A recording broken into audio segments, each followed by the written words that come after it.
Hello and welcome back to the Doctor Who Marathon. I'm your host McEdam, and today we're going to be talking about The Curse of Fenric, written by Ian Briggs and is directed by Nicholas Mallet. This is considered one of the best Seventh Doctor stories by the fan base, and if not, one of the greatest stories in the entire series of the show.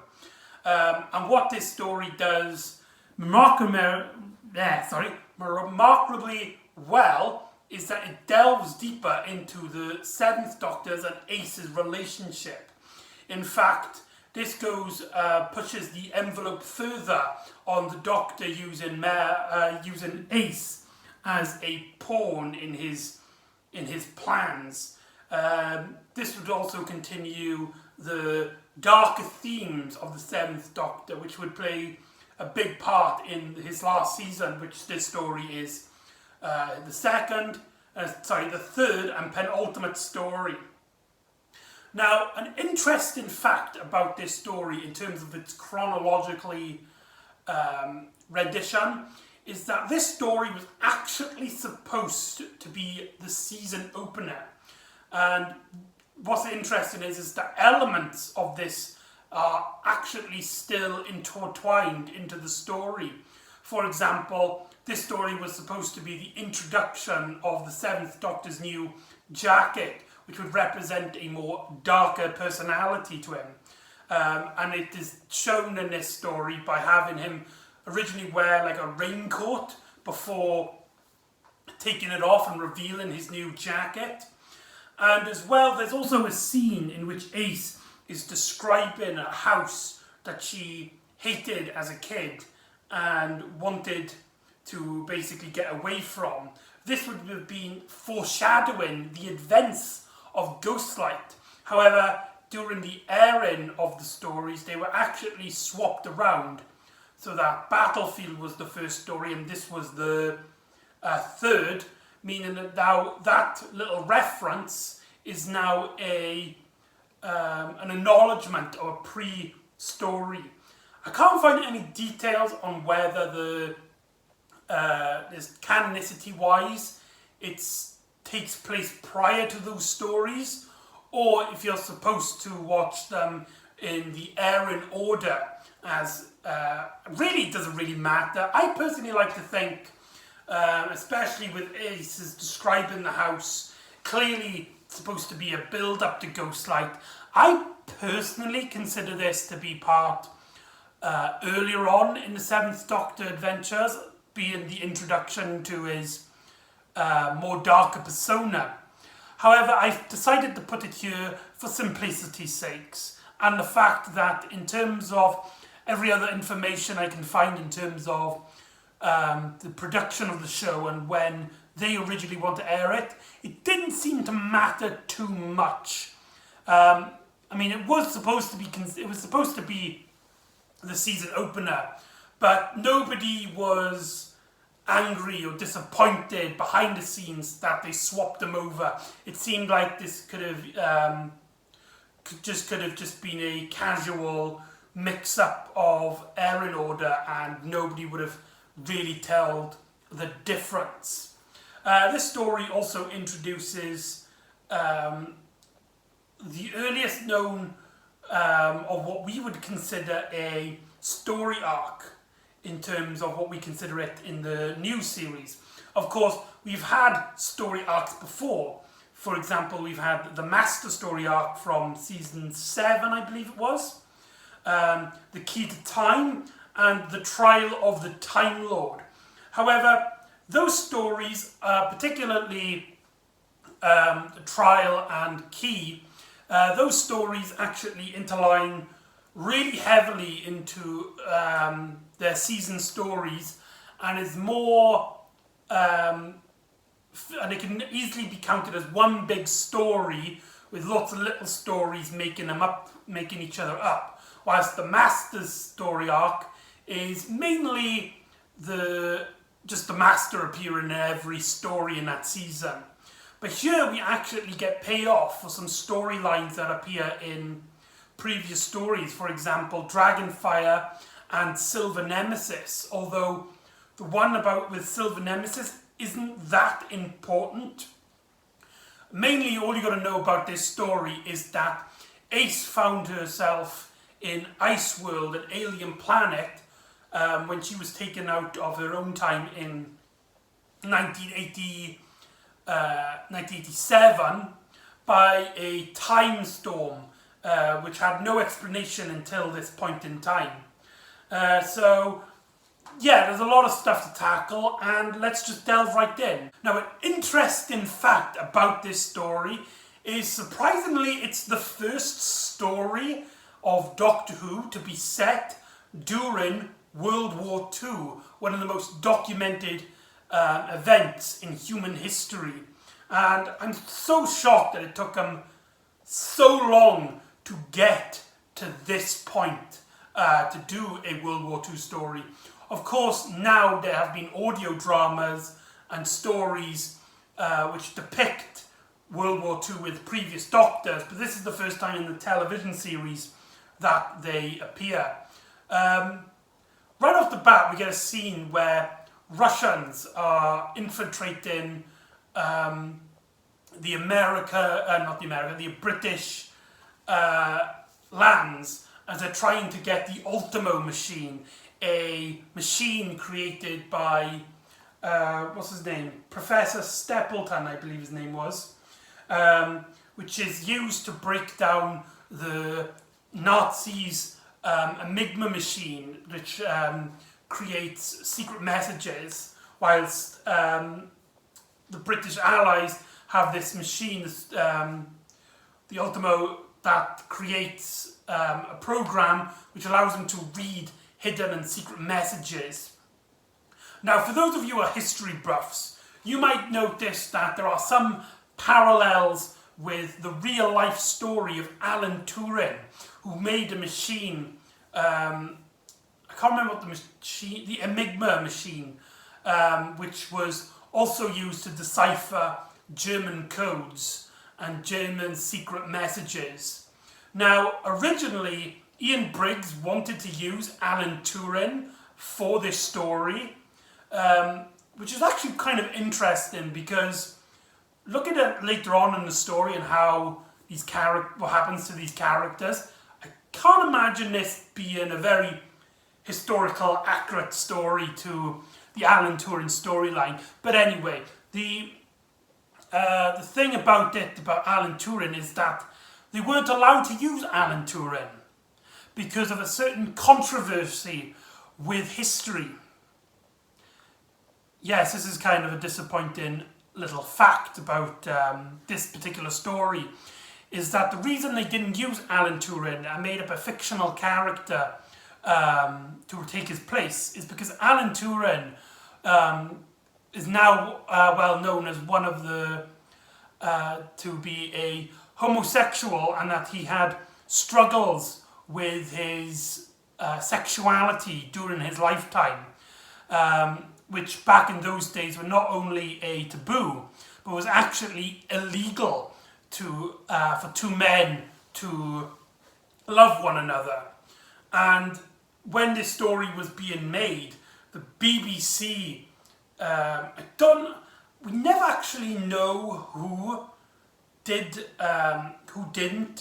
let Alan Turing in. I doubt it's John Nathan Turner, for the fact that he is a gay man himself. I doubt it would be Andrew Cartnell, because he seemed like the type of person who would really like to get a political angle out of Doctor Who, and especially wanted to take in a much more serious and more grounded storylines. So I'm going to presume it was the hire in the BBC that didn't allow Alan Turing to be a character in Doctor Who, and instead we get this Professor Stapleton, who, instead of suffering from homosexuality, he is actually a paraplegic, somebody who's lost the use of his legs, and so he has to go around in a wheelchair.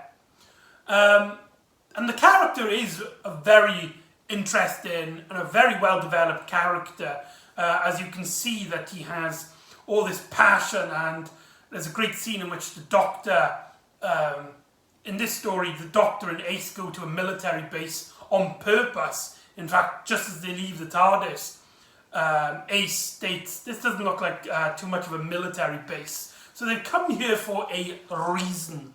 And the Doctor has a plan. He knows something is up. He knows something is odd as they go in to meet Stapleton. When they walk into Stapleton's office, originally he's like, what are you doing? This is supposed to be private, top secret, get out. But after the Doctor and Ace slightly help him, and he's fascinated by them, he allows him into the circle, into the small group of military trying to work on this machine. There's also the character of the Reverend, the father of the church. I can't remember his name. It doesn't say on the back, but he's played by a famous TV presenter back in the 1980s. Sadly, when he was cast in this story, a lot of people saw this as a downgrade in his career. It's important to note that during this time, Doctor Who was hugely unpopular, and a lot of people during this time blamed John Nathan Turner, blamed Andrew Cartnell, blamed Sylvester McCoy, which is now looking back, especially this story, is just bloody ridiculous.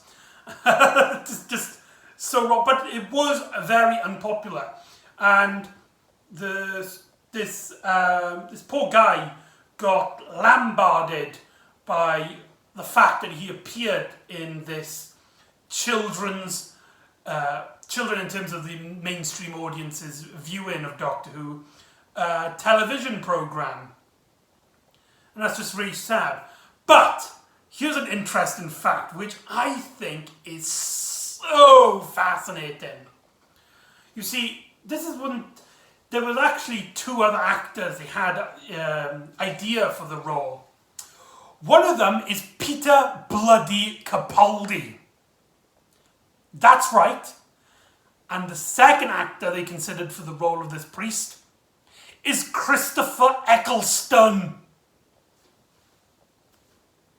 How cool would that be to see one of the new Doctors in a classic story? That would have been really awesome. But anyway, what's really interesting about this character is that slowly throughout the story we learn a lot more and more and more about his character. And it's just so well fascinating. He's a priest. He's what people turn to during this dark times. And one of the first scenes we get with him is that one of the characters, I believe her name is Miss Darakan, goes up to him and it's like, thank you for your services. We pray that we must destroy all the bad guys, all the thing, and let the innocent survive. And he actually states, it's like, I don't think there's any innocence or rights or wrong in war. And we slowly learn as well that he's actually lost his faith thanks to World War II. He was originally somebody who believed in God and believed in good and evil, but sadly due to the war, and not just the war, not just bombs firing over the heads of British and British citizens, but also German citizens. He feels guilty for all the evil that the British soldiers are killing innocent Germans just on the fact that they want to destroy the Nazi party. And he's really conflicted by this, and it really tortures him. And what's really great is that the story slowly but leaves open the book to get us introduced into this character. More and more scenes we get introduced to little elements of this character, and it plays a part in this story. But yeah, it's really, really well iterated character.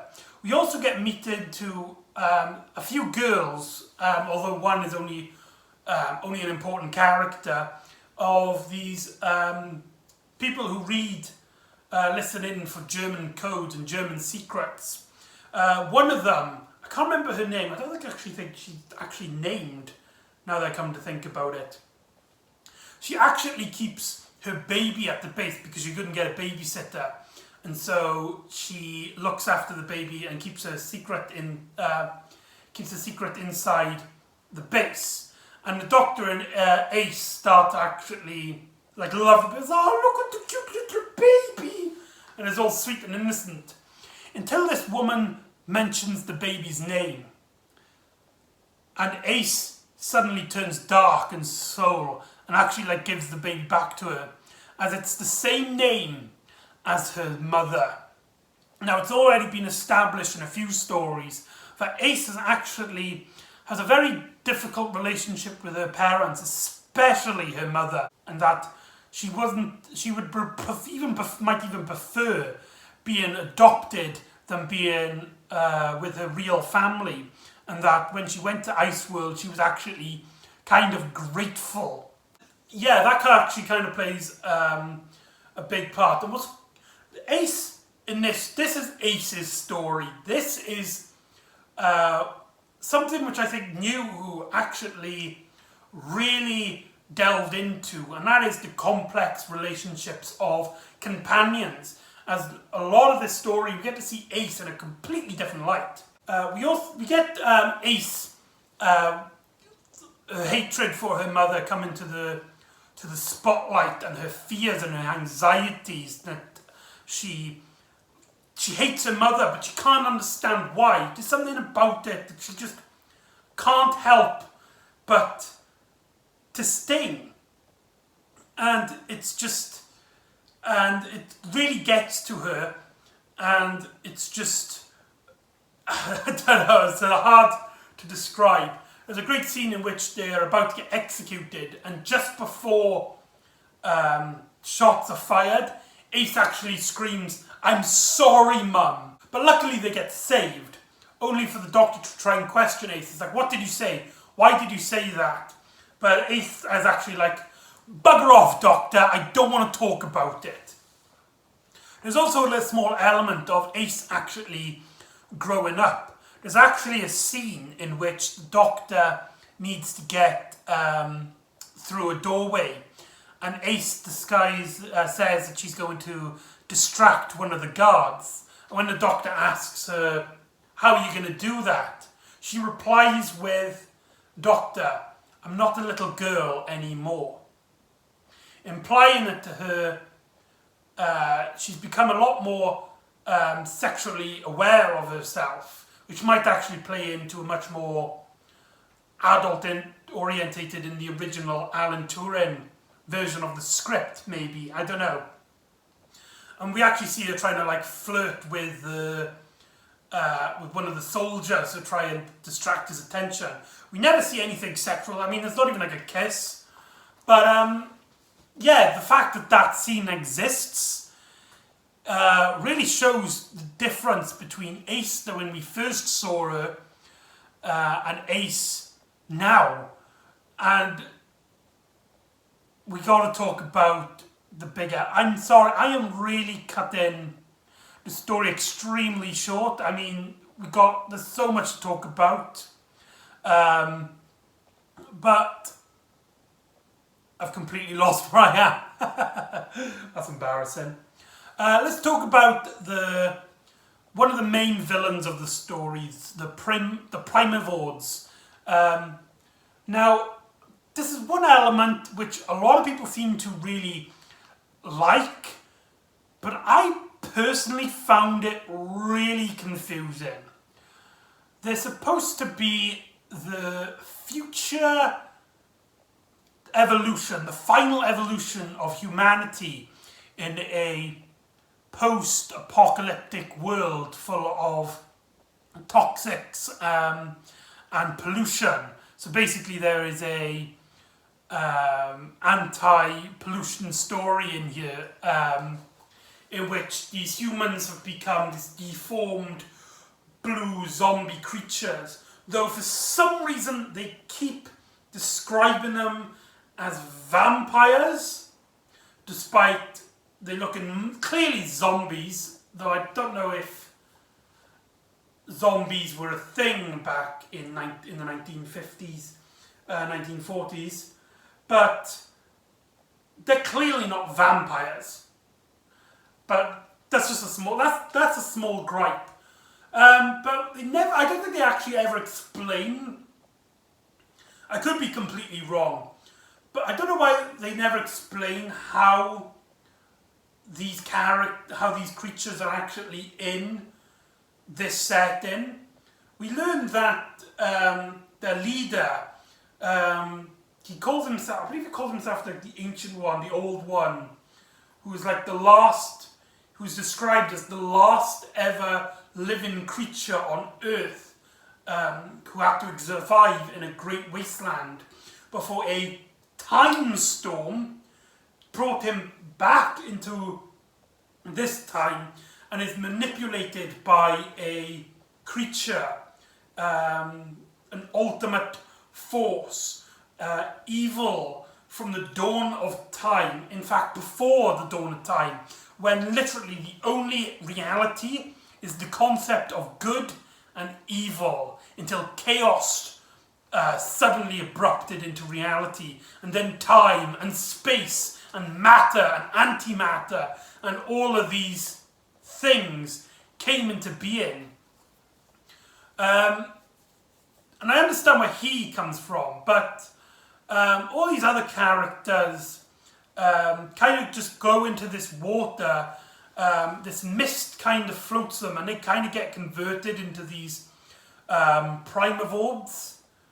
I don't know why they couldn't have just said they were just mutated people.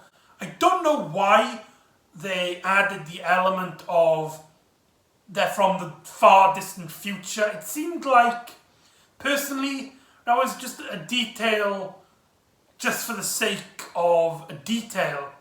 But apart from that, the villains are actually well executed.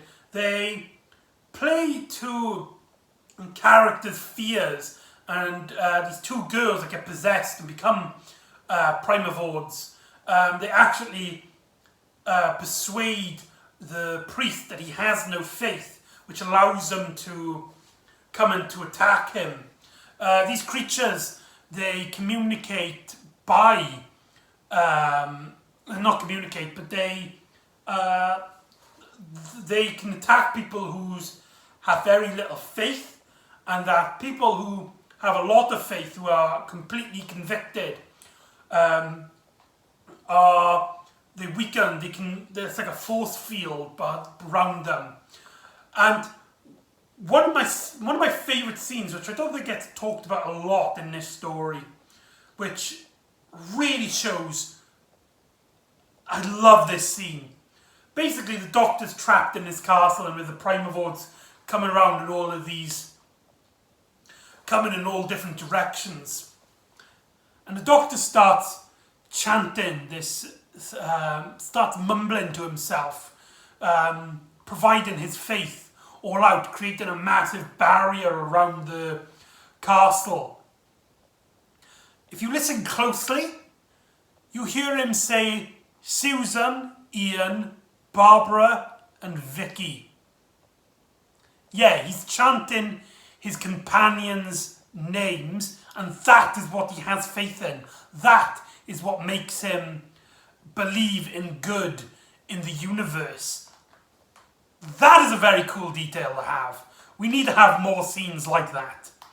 Especially that it's a nice little reference to the first Doctor era. I can only hear those names. I believe you can actually hear him say Stephen and Dodo, but I could be wrong. But yeah, the seventh Doctor here, he clearly is playing a mass game here.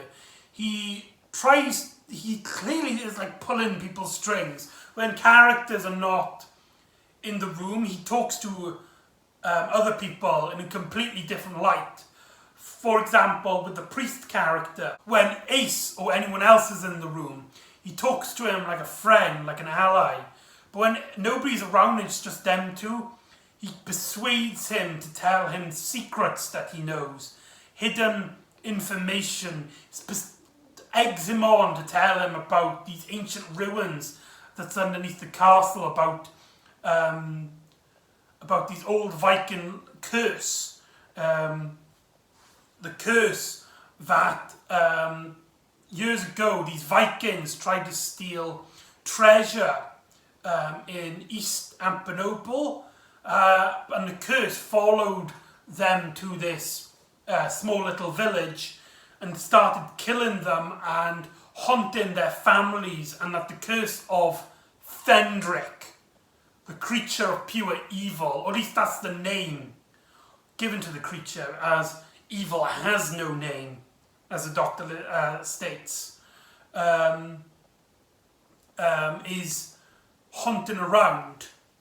And the Doctor is clearly knows more than he's telling. We get a lot of scenes where the Doctor, Ace is asking the Doctor about information, and the Doctor's like, not now, I need to go here, I need to go there.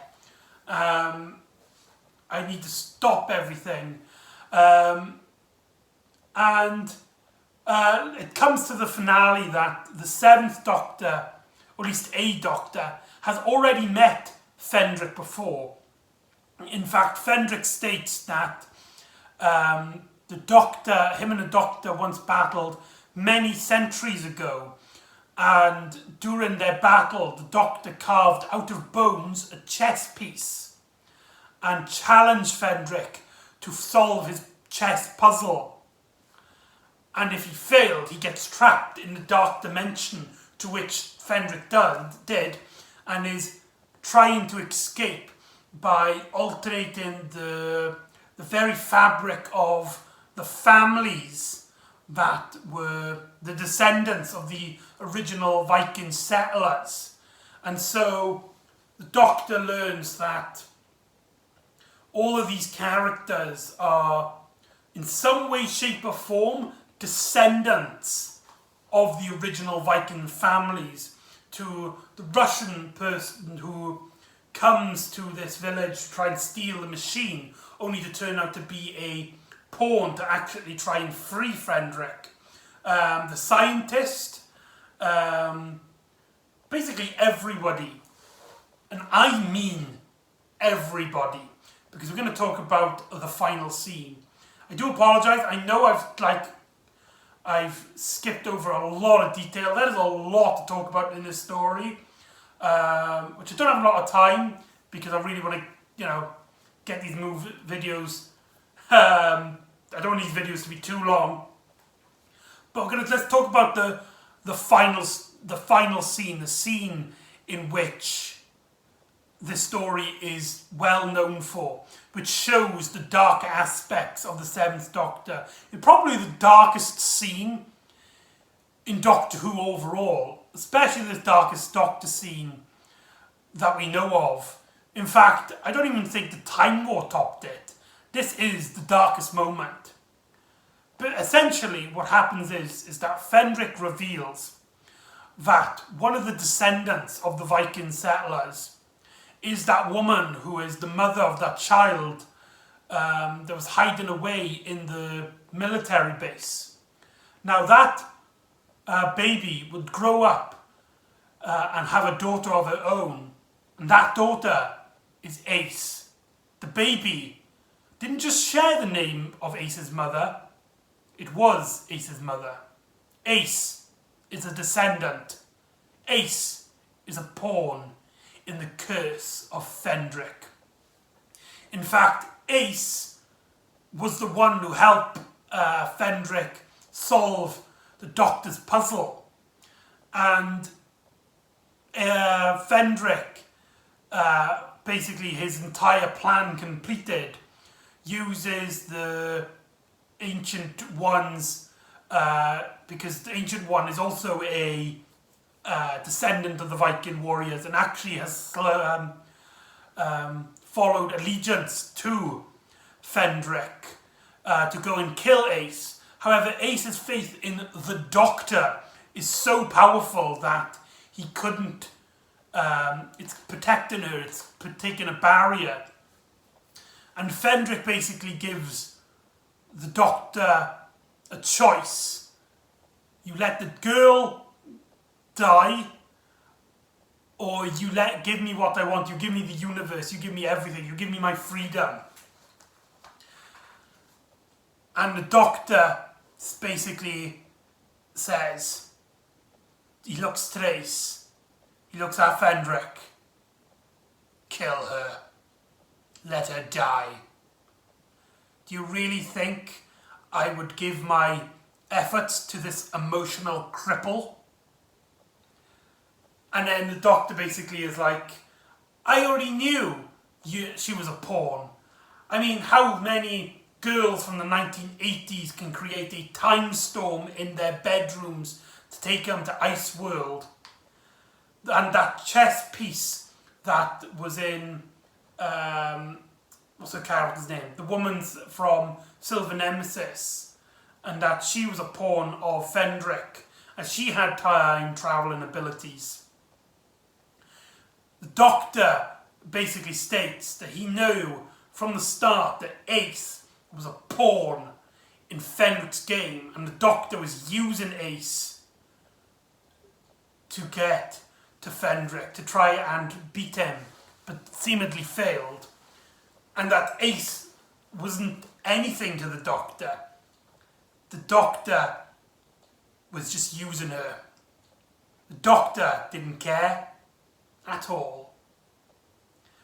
And Ace collapses onto the floor in tears, in desperation, and her faith, her love for the Doctor is challenged and destroyed, allowing the creature to kill Ace. However, the barrier weakening allowed the creature to actually gain a little bit of free will, trapping Fenric in a cage full of poison, killing himself and Fenric. And the entire building is about to explode, and the Doctor grabs Ace's arm and says, come on, we gotta go. And Ace actually tells the Doctor to leave her alone. Go away, I hate you. And then we get probably one of the greatest, the second greatest explosion in the second Doctor's era. The first obviously being the greatest show in the galaxy's finale. But anyway, that's a different topic. Top 10 Doctor Who explosions.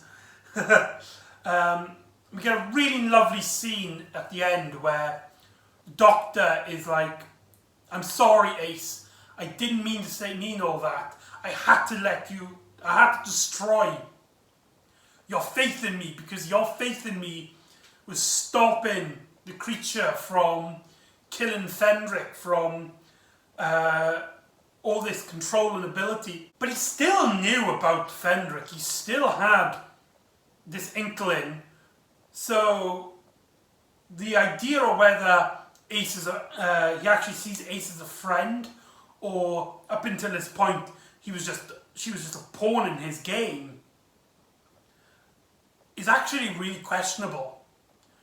And the story ends with Ace looking at a photo of the baby, and she is like, I don't know what to feel anymore. I hated my mother. I can't stop hating her. But I loved the baby. She was adored and said, until I realised she was my mother. And now I hate the baby as well. I just can't let go of this feeling of hatred for my mother. And she's questioning herself. Like, is this me? Or is this part of Fenric's game? And the Doctor tells her to jump into the river. And she takes her hairnet off. And she jumps into the river, and she comes out the other side, stating that she has no fears anymore. Basically, it's supposed to represent that she's being reborn, she's been renewed, she's come out she's gone into the tunnel and come out as a new person. She's come from this experience as a changed, more grown-up person. And that's how our story ends. And there you go, that's the Curse of Fenric. Overall, it's easy to see why this story is really good and that a lot of people really like it. It's dark, it's atmospheric, it plays into what a lot of people like about the later 7th Doctor adventures. In fact, this would be the cardinal master plan, the idea of making the Doctor a much more mysterious, darker figure who the audience doesn't really know if they can trust or not. It plays into that. Mainly the last scene, but there are scenes throughout the story. It's not just the ending, it plays throughout the story. There's a lot of stuff to talk about. I mean, I didn't even talk about the military leader who dresses up and acts like a Nazi to try and think like the Nazis and is hell-bent into deciphering this Viking manuscript. But I think I got what I wanted to talk about in this video. I personally prefer Ghostlight and Remembrance of the Daleks, but this story has a lot going for it, and every time somebody recommends you a 7th Doctor story, they usually pick the Curse of Fenric, and it is a great story to start off with. So, highly recommended, Curse of Fenric. And you don't actually need to watch Dragonfire or Silver Nemesis to understand the story. Literally, those moments connecting the stories, although they do technically play a bigger part, only really get mentioned at the very end when the Doctor reveals, or he states to kill Ace. So there you go, that's the Curse of Fenric. So join me next time, where we say goodbye to the classic series of Doctor Who. It's come to an end, but the moment has been prepared for as we meet Tiger People and a renegade Time Lord rival. So join me next time for Survival, and I'll see you all next time on the Doctor Who Marathon. Ta-da!